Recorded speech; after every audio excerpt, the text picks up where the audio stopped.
stop scrolling for a second, because a surprising new report has people talking everywhere. Never believed that my life is open season to be commercialized by these people.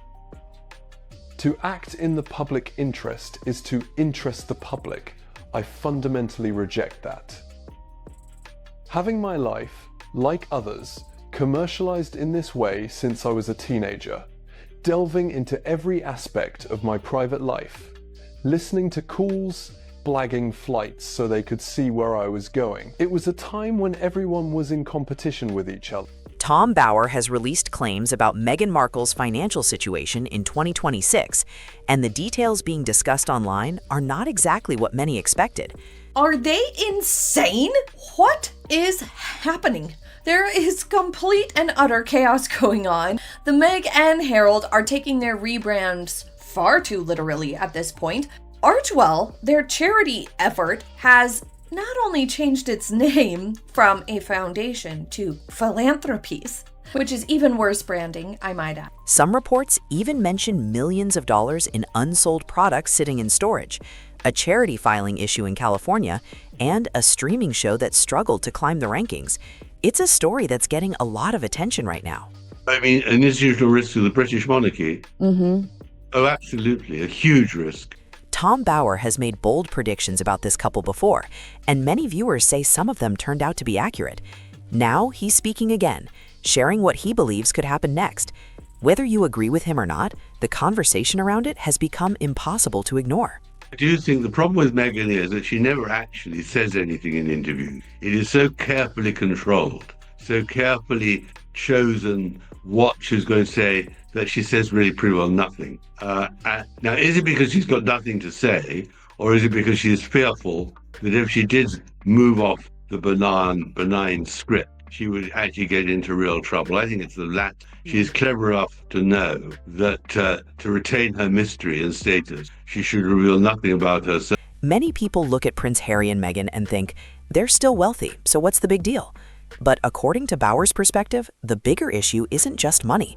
He suggests there may be a larger story unfolding behind the scenes, one involving expectations, big ambitions, and the tough reality of running major projects in the public spotlight. Over the years, Bower says he researched the couple extensively, speaking with dozens of people connected to royal circles, media, and entertainment. From his point of view, the situation shows what can happen when massive plans collide with real-world challenges. Really? Oh, absolutely, because there's no doubt as they become more desperate financially and reputationally and seeking a purpose, they will do some very foolish things. And whatever Andrew has done, they will double the problem because they will not be controllable from London. So I do think that after Andrew, Charles and William do have this problem with the Montecito royals. Yeah. Think about it for a moment. Meghan stepped away from one of the most famous institutions in the world, signed a major streaming deal reportedly worth around $100 million, launched a lifestyle brand, and helped start a charity organization. The message shared publicly was clear: big ideas, big impact, and a new path forward by 2026. Now, attention is turning toward the Archewell Foundation, because this is where Bower says some of the most interesting questions begin. Years ago, we were talking about Meghan Markle running for president. And just, I mean, what a decline, how irrelevant they've become today. Do the Sussexes still pose an institutional risk, or are they now culturally sidelined? When Harry and Meghan introduced Archewell in 2020, it was presented as a humanitarian effort inspired by their son Archie. The mission focused on compassion, service, and positive change. That was the vision shared with the public. But according to Bower's interpretation of publicly available filings, the financial timeline tells a complicated story. Records show that in 2021, the foundation reportedly received about $13 million in donations, making it their strongest year. However, later filings suggest a shift. By 2024, reported donations were about $2.1 million, compared to $5.3 million the previous year, while expenses were listed at roughly $5.1 million. Numbers like that quickly raised questions among observers following the organization's progress. I mean, an institutional risk to the British monarchy? Oh, absolutely, a huge risk. But here's the detail Tom Bower says raised the most eyebrows. Out of roughly $5.1 million in reported expenses, about $1.25 million was listed for charitable programs. The rest reportedly went towards salaries, security, travel, and administrative costs.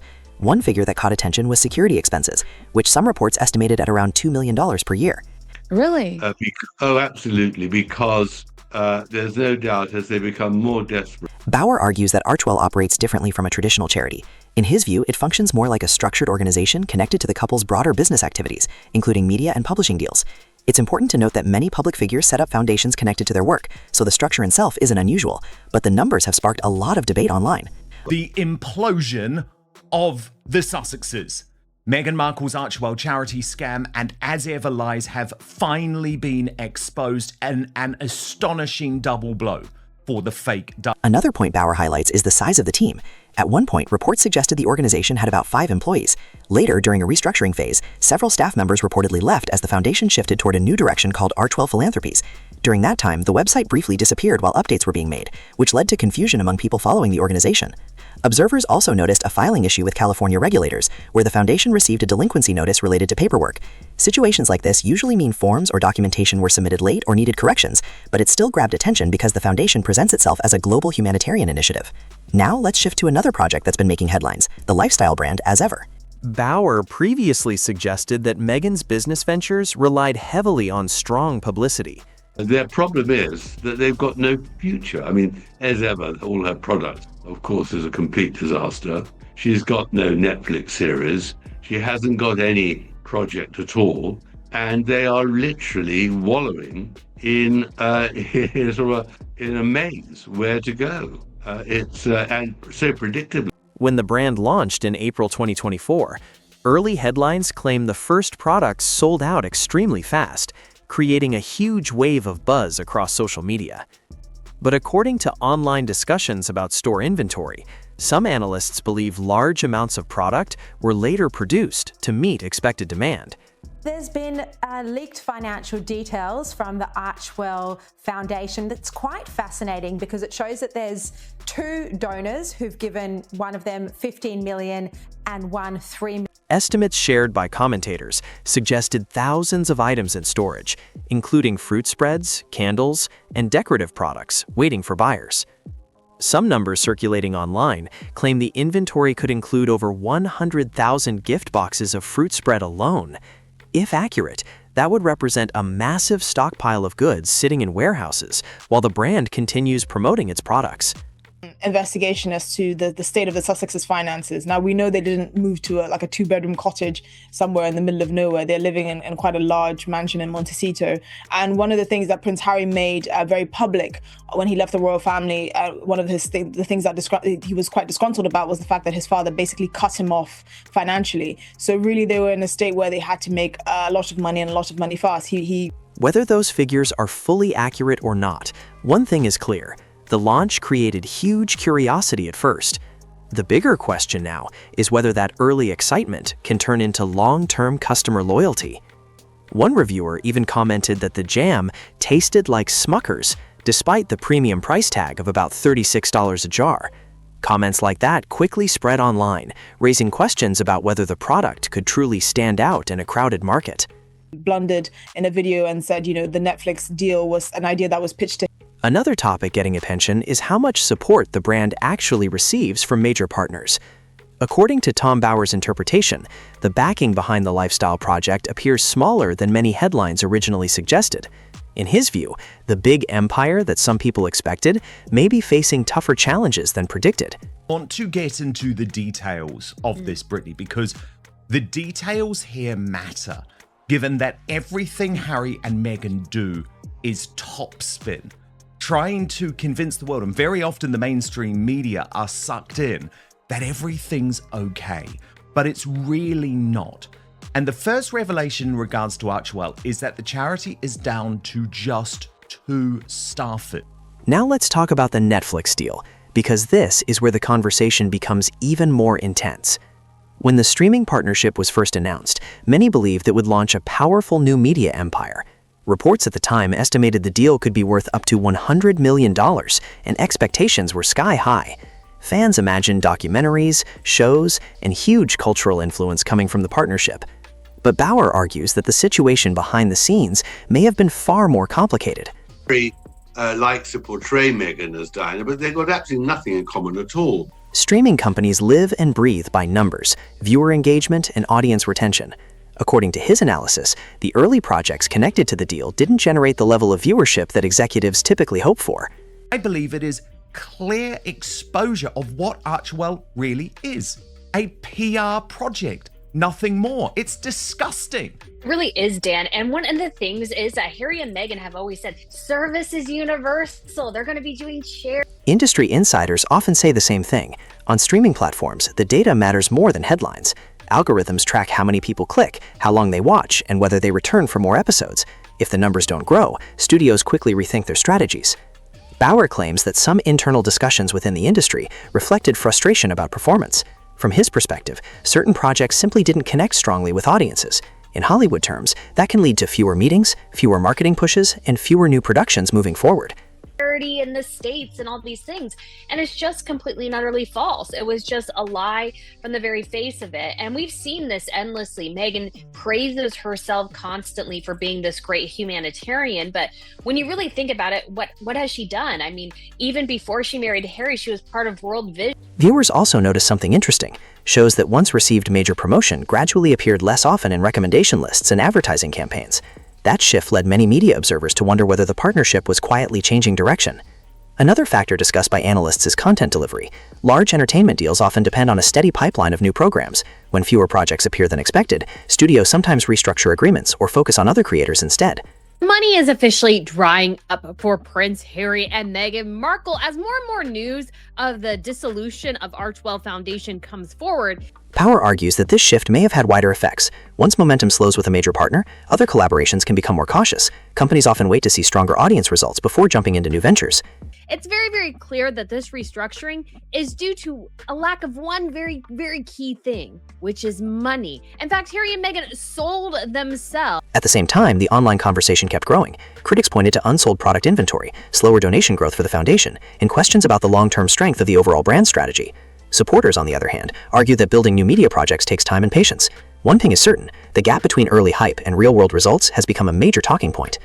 For example, some ranking trackers shared online estimates suggesting certain projects appeared far down the platform's popularity charts. While rankings change constantly, those numbers sparked debate about how much attention the shows were actually receiving. Think about it. A global spotlight, major budgets, and worldwide publicity usually create huge expectations. When viewership numbers appear smaller than expected, the entertainment world notices immediately. Bauer's interpretation is direct and critical. He believes the project struggled to deliver the originality and strong storytelling that streaming audiences are searching for today. In an industry packed with competition, standing out is harder than ever. Whether viewers agree with that assessment or not, the broader lesson is clear. In modern streaming, attention alone isn't enough. Platforms measure everything: clicks, watch time, and repeat viewers. If audiences don't return for more, even the biggest deals can change direction quickly. To a dinner table at $100,000 a pop to raise money for Archewell. That's why the Netflix partnership has become such a fascinating case study in media business strategy. A deal that once looked unstoppable is now being examined closely by analysts, commentators, and fans all over the internet. Some critics online even joked that the show felt like a serious attempt to recreate the success of lifestyle icons such as Martha Stewart. But according to a few commentators, the actual content didn't always meet those expectations. One moment that circulated widely showed snacks being moved from one container to another and presented as a cooking tip, which sparked a wave of reactions across social media. Other expenses recorded at $2.9 million. Meanwhile, donations and grants to the group dipped from $5.3 million in 2023 to $2.1 million in 2024. Insiders skeptical of how Archewell, which doled out $1.25 million in grants in 2024, can continue. The source said if they're shooting out grants, then that's a net loss and they're not bringing in that much money. Sources interviewed by Tom Bauer also suggested that a lot of attention was placed on how everything looked on camera. Lighting, angles, styling, every detail carefully arranged. Critics claimed that this focus sometimes made the show feel more like a polished photo shoot than a relaxed cooking program. Many experienced food creators usually keep things simple, tie the hair back, focus on the recipe, and let the food do the talking. Observers say the show sometimes leaned more toward visual presentation and lifestyle aesthetics rather than traditional cooking techniques. For some viewers, that made the content feel more like a performance than a casual kitchen moment. Come to was never. as Lady Colin Campbell has christened Meghan Markle's lifestyle business. Now, Brittany, you have been on this right from the start. It has been obvious that this business... According to Bauer's interpretation, streaming executives quickly realized the audience might have been expecting something very different. Some viewers tuned in hoping for deeper documentaries or personal storytelling. Instead, they found lifestyle segments like flower arranging, home decor ideas, and gourmet spreads. In the fast-moving world of streaming, audience expectations can change everything. When viewers click on a show expecting one type of content and get another, engagement numbers can shift quickly. Platforms pay the close attention to those patterns. Bauer claims the remaining production agreement now looks more like a quiet slowdown rather than a big public announcement. In entertainment terms, that can sometimes mean fewer calls, fewer meetings, and projects that simply stop moving forward. This is a disaster. While this media conversation was unfolding in California, another moment was drawing headlines in the United Kingdom. Prince Harry appeared in a London courtroom as part of a legal case involving historic media practices that allegedly occurred between 2001 and 2013. During the testimony, he spoke emotionally about how intense media attention had affected his family. At one point, he said, "They've made my wife's life an absolute misery." The moment quickly became one of the most widely discussed parts of the hearing. Courtroom exchanges grew tense at times, and the judge reminded participants to stay focused on the questions being asked. At the same time, Meghan remained in California, continuing her public projects and online updates. The contrast between the courtroom drama in London and the lifestyle content being shared online sparked another wave of discussion among media commentators. Bauer argues that these overlapping events, legal battles, streaming challenges, and brand questions paint a picture of a very complicated moment for the couple's public image. From his perspective, it's not just one issue causing pressure, but several storylines unfolding at once. In the entertainment industry, big deals always come with big expectations. When the audience response doesn't match the early hype, companies start analyzing every metric closely. According to Bauer, that's exactly what happened here.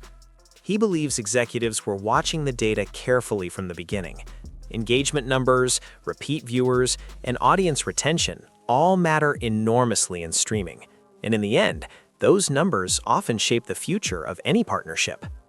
Reports circulating online suggested that some of the shows, once promoted as groundbreaking, struggled to gain strong traction on the platform. One project often mentioned in discussions is Love, Meghan, which analysts say did not climb very high in popularity rankings compared with other streaming titles. At the same time, attention also turned to the lifestyle brand connected to the project. Commentators claimed that large amounts of merchandise were still sitting in warehouses, with some estimates suggesting millions of dollars worth of products waiting to be sold. For a brand built on excitement and buzz, those numbers sparked serious debate across media circles. According to Tom Bauer's interpretation, streaming executives may have noticed the gap between the early headlines and the actual performance data. In the entertainment industry, that difference matters a lot. Platforms constantly monitor viewing patterns, engagement levels, and repeat audiences to decide what projects move forward. Bauer describes what he believes happened next as a form of quiet corporate distancing. Instead of dramatic public announcements, activity around the partnership slowly cooled down. Fewer meetings were scheduled, marketing efforts appeared smaller, and new productions seemed to move more slowly.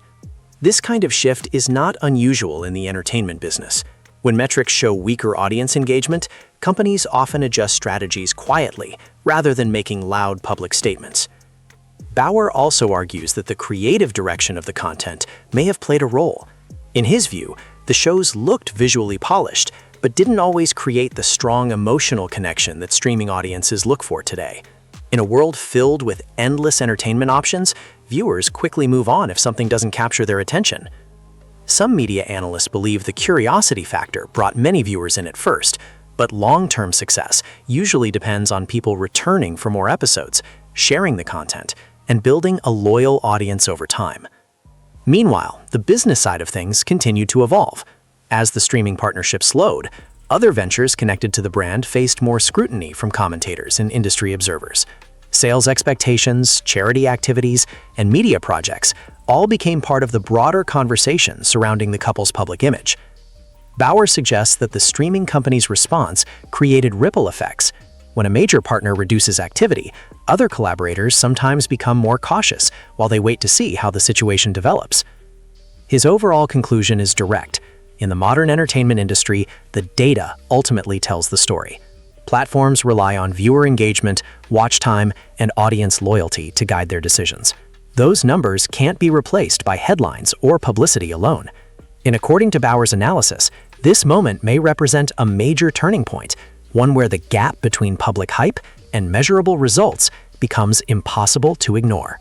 In the entertainment world, even the biggest deals and the flashiest headlines still depend on one thing: results.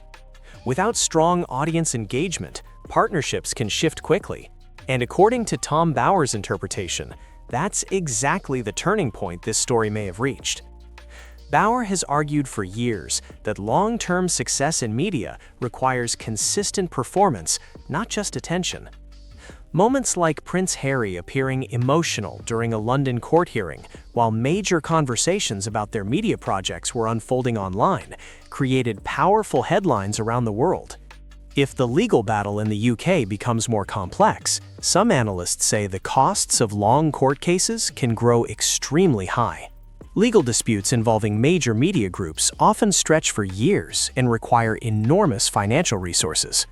Bauer also speculates about the couple's overall financial pressure.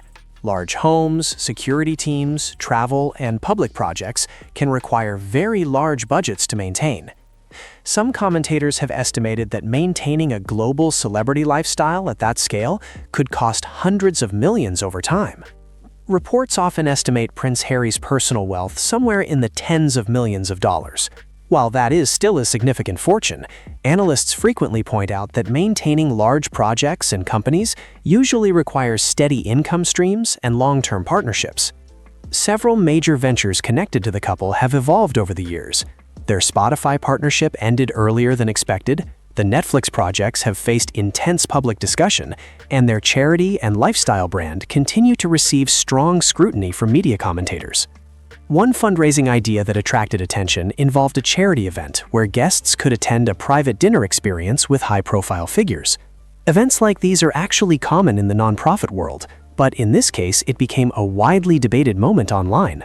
Another issue that has drawn headlines is Prince Harry's request regarding security arrangements in the United Kingdom. The case centers on how protection decisions are made for public figures after they step away from official roles. The topic has become part of a much larger conversation about the couple's relationship with royal institutions. Despite the public drama, reports suggest King Charles has maintained a firm boundary regarding financial independence. Royal watchers say this reflects the monarchy's long-standing approach of separating private finances from individuals who no longer hold official working roles. Bauer believes the current moment could be one of the most challenging periods for the couple's public brand, when several projects face questions at the same time. Media deals, product launches, legal cases, and charity activities, the spotlight becomes even brighter. He also argues that building a lasting public image requires more than headlines. In today's digital world, audiences quickly move on if the content doesn't keep them engaged. And that may be the biggest lesson from this entire story. Public attention can rise quickly, but maintaining it over many years requires constant creativity, strong projects, and loyal audiences. Right now, the situation continues to evolve. Reports about unsold products, changing media partnerships, and ongoing legal battles keep the conversation active across news outlets and social media. What happens next will depend on how future projects perform, how audiences respond, and whether new ventures can rebuild momentum in an industry where the numbers always speak loudest. Let me know what you think about this situation in the comments, and make sure to subscribe so you don't miss the next update on this story.